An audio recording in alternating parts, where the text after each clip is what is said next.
Presença, oferecimento Vista Azul Hotel, a Europa pertinho de você.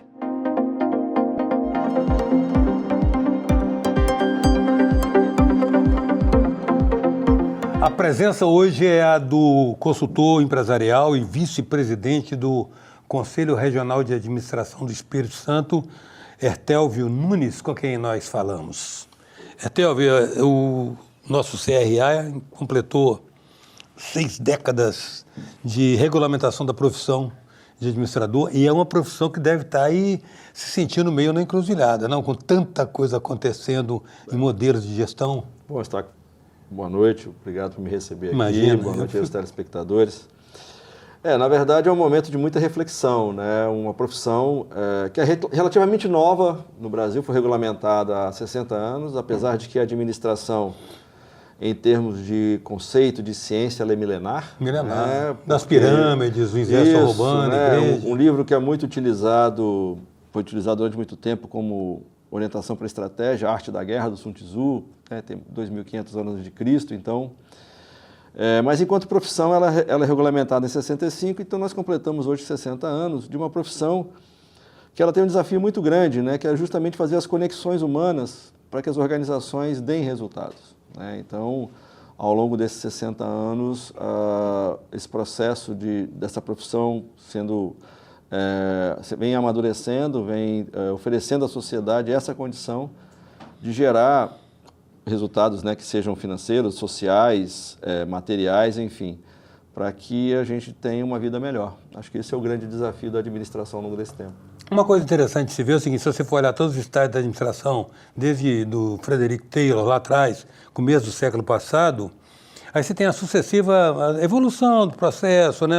A teoria Fayol, esses caras todos que vieram repensando o modelo, aquela experiência de Hawthorne, que é fantástica, que mostra como é que a socialização, né, e o senso de pertencimento é importante na produtividade, mas o que a gente vê mesmo é que todas essas etapas, parece que às vezes elas são, como é que se fala, elas coexistem na mesma atualidade. Se encontra muitas situações em que você identifica claramente uma etapa, outra e outra, não?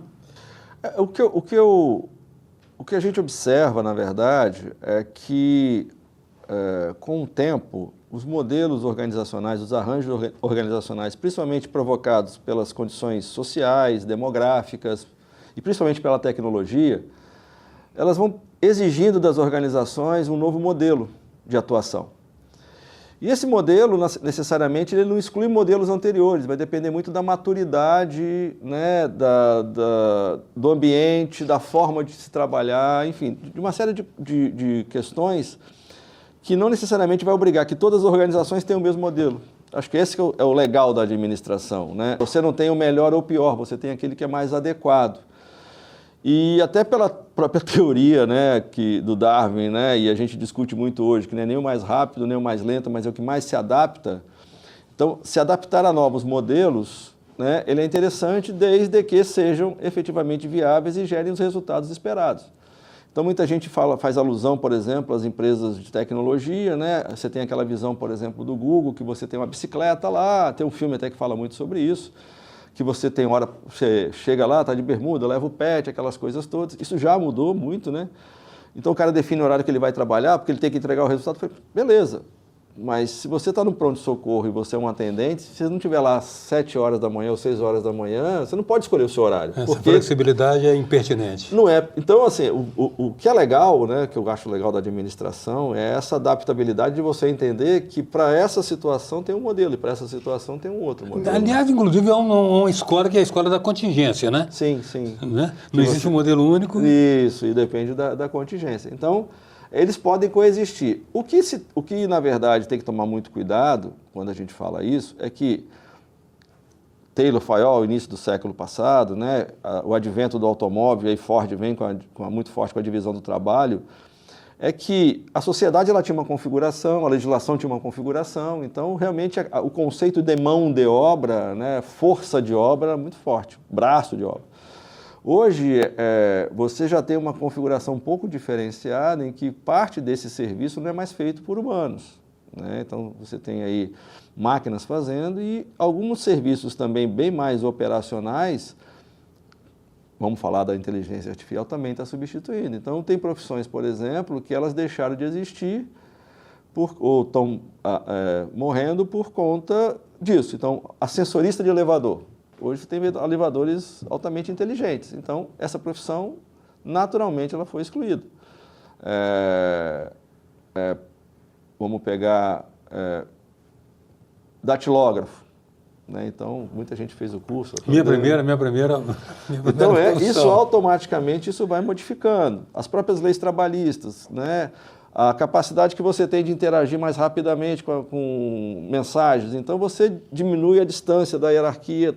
Então, isso tudo faz com que você pegue esses modelos, eles não deixam de existir, essas teorias, né, como você citou, da contingência, e você adapta para a modernidade. E lógico, né, assim, há hoje, assim, uma grande tendência do foco, né, e do desenvolvimento centrado no ser humano, porque é ele que vai fazer a diferença. Então, com toda a tecnologia disponível, com todos os recursos disponíveis para você evoluir na sua empresa, mas, no final das contas, você tem o ser humano ali como sendo porque precisa se conectar com outros setores de forma colaborativa para gerar um determinado resultado. Acho que esse é o grande mote dessa história da administração. Hertel, eu gostaria de recuperar um pouco do temário do encontro, do evento que o CRA promoveu, porque achei que houve uma pauta muito interessante, muito instigante, a partir de algumas palestras que foram proferidas, né? E você falou da menina que veio lá da Dinamarca. A Isabela Menechuk, ela é brasileira, de Curitiba, né? E ela é uma pesquisadora do Instituto de Copenhague. O Instituto de Copenhague ele é especialista, tem pesquisadores do mundo inteiro em construir cenários. Né? É um trabalho de futurismo que a gente chama. Cenários possíveis, né, digamos assim. Possíveis, né? E até para que a sociedade faça esse exercício, né? Pensar no futuro é um exercício que a gente não foi as gerações anteriores não foram preparadas, são poucos os visionários que pensavam dessa forma. Só que antigamente a gente tinha certos limites, né? A gente achava que certas coisas não poderiam acontecer, mas hoje a gente observa, principalmente com as novas gerações, que elas não têm esse limite para pensar. E vamos lá, né? A ficção científica já colabora um pouco. Alguns anos, e se você observar que alguns filmes que a gente imaginava que acabam se tornando realidade. Ou de ideias que surgiram na década de 40, que talvez fosse algo bem impossível, acabam acontecendo hoje. Uhum. Então ela traz essa perspectiva muito mais no sentido de que, olha, esse mundo que está vindo aí, ele vai exigir da gente uma forma de pensar que não é necessariamente só eu me adequar ao que está vindo, me adaptar, mas eu vou ser um grande solucionador de questões.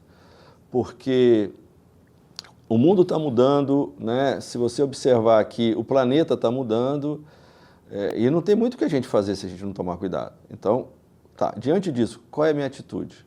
Minha empresa, o que ela vai fazer? Qual é o mote dessa empresa? E mais ainda, né? Não adianta ela pensar sozinha, porque ela vai ser impactada. Né? A gente já está sendo impactado.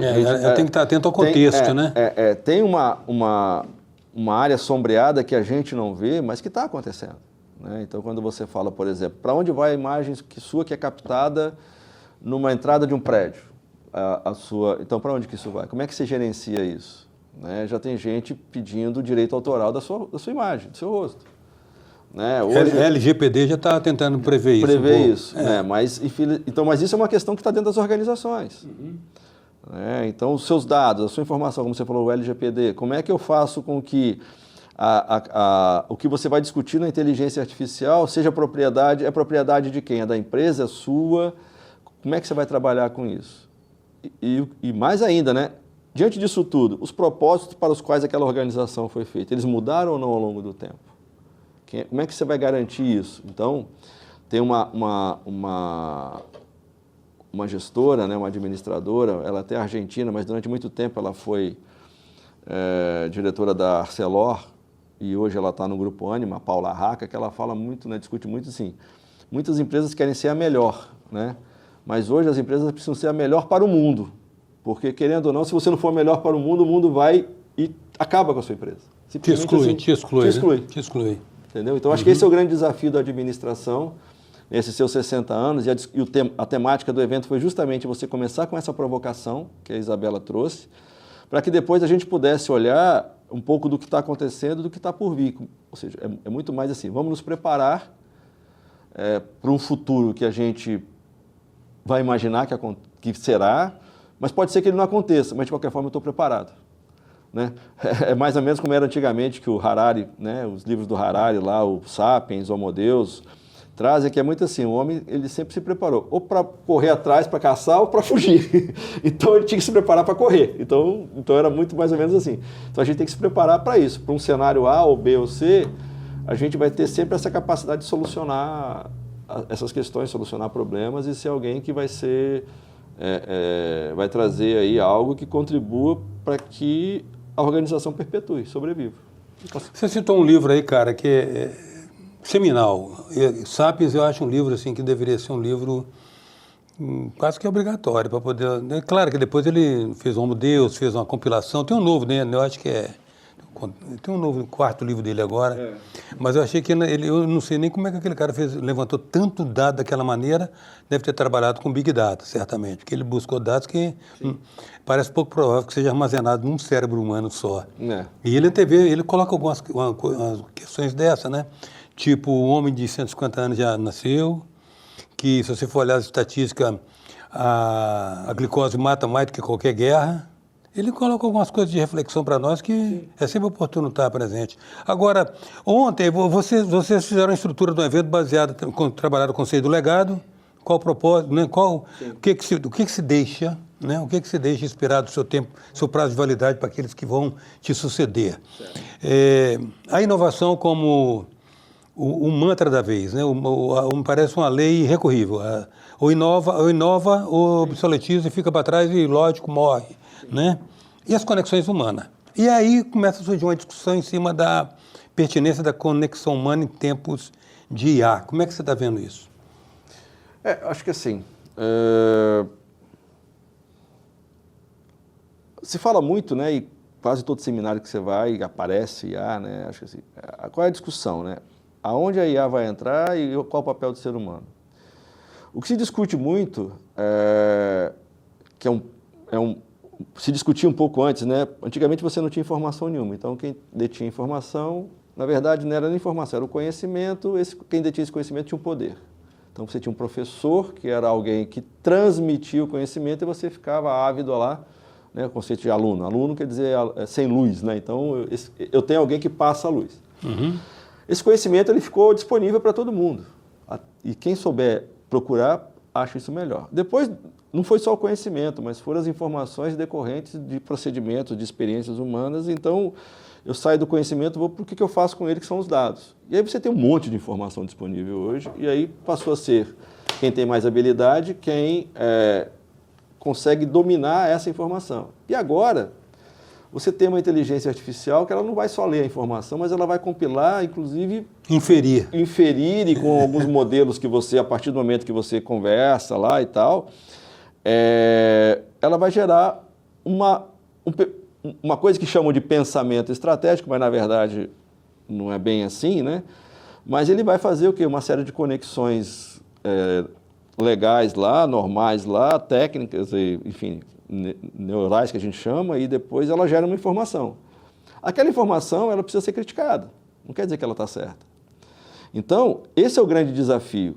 Como é que eu uso esse poder todo, esse potencial todo, ao meu favor? E não ao contrário, eu ficar obediente a isso. Então, o que se vê hoje é como, inclusive se fala hoje tinha a indústria 4.0 ou 5.0, a sociedade 5.0, é como que eu trabalho essa tecnologia, como eu trabalho essa inteligência artificial a favor da humanidade. Por exemplo, olha que coisa interessante. Os maiores centros de processamento de dados estão em Houston, Texas. E hoje o Texas tem um problema sério, sabe de quê? Falta d'água. Por quê? Para processar, por que a gente está conseguindo ter inteligência artificial hoje? Inteligência artificial é um conceito na área de tecnologia da informação, na área da computação original, é um conceito antigo. Né? Se eu falo que A mais A é igual a B, A mais A, toda vez que aparecer um A mais A, eu sei que é B. Então, se eu perguntar, então estou pegando um exemplo muito besta, né? Não, básico. Muito básico. Na hora que eu que eu vou juntando isso, eu tenho milhões de contas iguais a essa, de analogias iguais a essa, né, de algoritmos iguais a esse, que ao sendo processado eu preciso de uma máquina que vai gastar muita energia e vai gerar muito calor. E eu preciso resfriar. Então, hoje, um problema que está vindo, o efeito colateral, é que eu tenho um grande problema de resfriamento de equipamentos para processamento, porque hoje eu consigo processar, mas o calor é muito grande. Então, uma coisa vai gerando a outra. Então, e voltando então à questão do ser humano, onde que entra o ser humano nisso? Ele, de novo, ele tem que usar isso ao favor dele, e inclusive saber como resolver os problemas que essa inteligência artificial vai acabar criando. Né? Então, acho que esse é um grande desafio. E, para mim, assim, é onde você consegue colocar a inteligência artificial no lugar dela. As perspectivas futuras são inimagináveis. Mas hoje, efetivamente, para lidar com essa questão, aí voltando para a administração, né? Uma inteligência artificial pode gerir uma empresa? Pode ser que sim. Ela vai conseguir tomar decisões? Pode ser que sim. Ela vai conseguir liderar pessoas? Acho que não. 84, o filme na do Orson Welles já mostra um pouco isso. Né? Então o componente humano ele vai sempre existir. E a inteligência artificial ela vai estar sempre limitada a isso. Né? Então, lógico, agora é assim, quem dominar melhor, o poder está aí agora. A presença hoje é do consultor empresarial Hertelvio Nunes. A gente volta já. Venha viver momentos inesquecíveis no Hotel Vista Azul, nas Montanhas Capixabas. Resort com piscina interna e externa, quadras de tênis, jacuzzi, suítes amplas e confortáveis, lounge com lareira e um mirante com vista para a Pedra Azul. Hotel Vista Azul, a Europa, pertinho de você. Voltamos a apresentar Presença, um oferecimento Vista Azul Hotel, a Europa pertinho de você. Voltamos com a presença do consultor empresarial e vice-presidente do Conselho Regional de Administração, Hertelvio Nunes. Hertelvio, no encontro, na celebração do aniversário dos 60 anos de regulamentação da profissão de administrador, promovida pelo Conselho Regional de Administração, né? Então houve as palestras e eu vi assim um registro de temas que eu achei interessante, claro, deveria ser pertinente, porque tinha toda uma plateia de administradores atentos lá para saber o que está acontecendo em termos de novidade na sua área específica, né? Nem sempre a pessoa consegue se manter atualizada, embora seja desejável. Como se observou em algum momento, a aprendizagem agora é permanente. Sim. Né? O estudar agora é constante, é constante. Eterno. A questão da intergeracionalidade, ou seja, a empresa lidar com pessoas de 4 gerações distintas dentro da sua estrutura. Certo. Isso é um desafio, né? E como você vai lidar com perfis tão diferentes? Eu acho que é um desafio, mas eu tenho... eu sempre falo que é uma grande oportunidade. Porque toda empresa é um retrato da sociedade. Né? Você vai ter representado... Um microcosmo, né? Você vai ter representado lá, e muitas empresas enxergam isso, entendem isso. E até na discussão e na definição de seus produtos... Aí eu estou falando de empresas que vendem serviços, produtos. Eles conseguem, muitas vezes, dentro da própria organização, ter algumas indicações de como isso vai se comportar lá fora. E aí o que é interessante? Você tem hoje até 4 gerações, né? Eu sou da geração X, eu não lembro direito as datas, mas tem a X, a Y, a Z e a Alpha que está chegando aí, né? Os milênios que chegam depois do Isso. ano 2000. Então, assim, a minha geração, a nossa geração, é uma geração que vivenciou e está vivenciando a transição do mundo analógico para o mundo digital. As gerações subsequentes já não pegaram tanto... Não tem essa referência. Não tem a referência, né? Assim, a gente até outro dia estava falando, né, que os jovens que estão entrando na educação superior não viram 11 de setembro, que foi talvez acho que nós tivemos outras guerras aí, estamos tendo algumas guerras, mas o 11 de setembro foi algo icônico para o planeta, né? E muita gente não viu isso, né? Muita gente que está aí. Então você tem essa configuração e, além disso, você tem um outro fenômeno que a gente tem comentado bastante, né? Nós publicamos até, o CRA publicou um texto que a gente fala da empregabilidade cinza. O que está acontecendo? A população está envelhecendo, só que ela está envelhecendo com qualidade de vida. Então, aquelas pessoas que com 50 anos já se pensavam ou se aposentavam, hoje elas estão plenos na força de trabalho, com uma competência, uma capacidade enorme. E trazendo algumas características que essas novas gerações não têm. Então, por isso que se a empresa souber combinar as duas coisas, é muito interessante.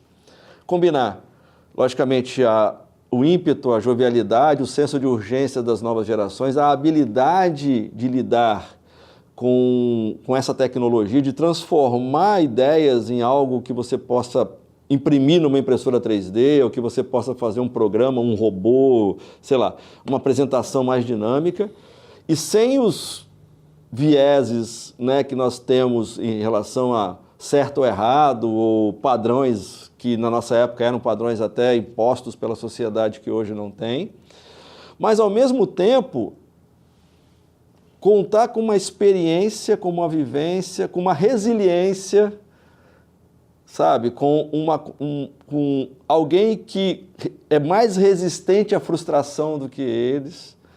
Então, se as empresas conseguirem conectar esses grupos, o sucesso, para mim, é uma grande oportunidade de crescimento, né? E também, assim, além da população estar envelhecendo, esse grupo, um grupo mais novo, é um grupo que está em menor escala. Na Europa, por exemplo, esse fenômeno já está consolidado. A população idosa lá é praticamente maior do que a população jovem, né? E as famílias mudaram, as configurações sociais mudaram, né? As famílias eram muito grandes, hoje tem famílias com filhos, um filho só, e algumas até optando por não ter filhos, né? Então...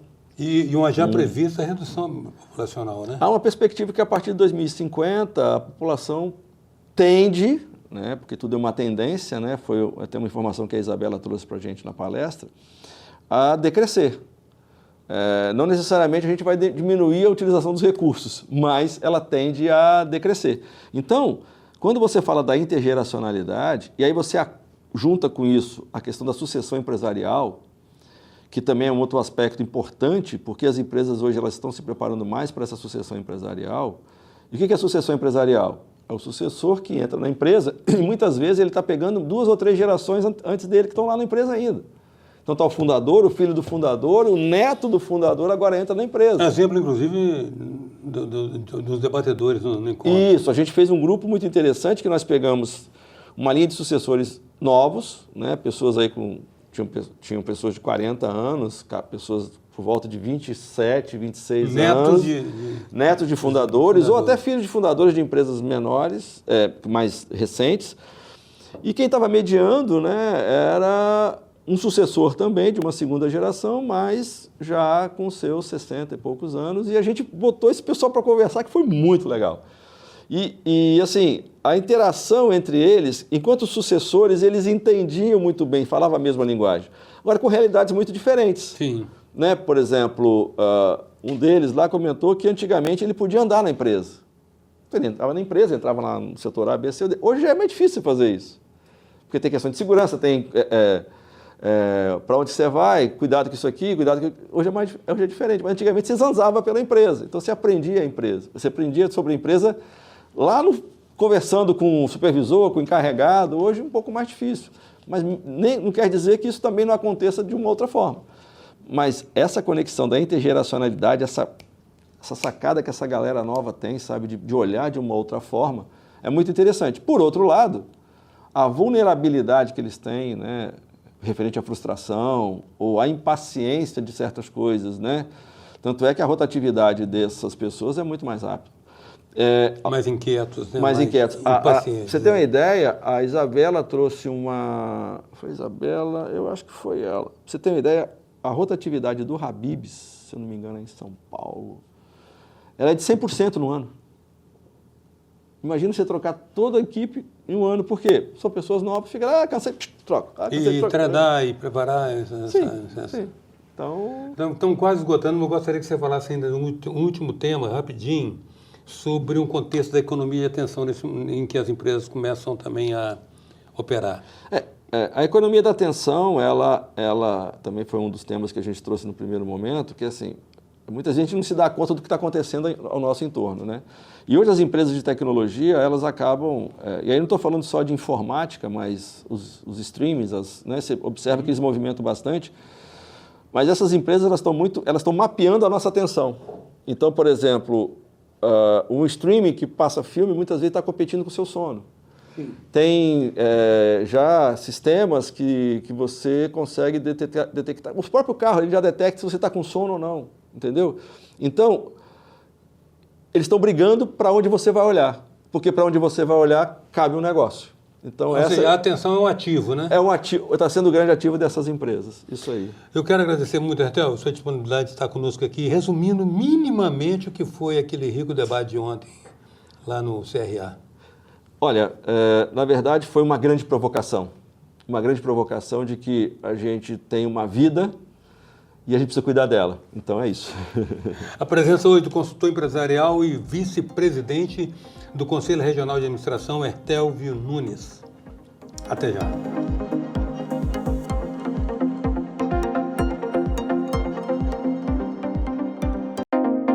Presença, oferecimento Vista Azul Hotel.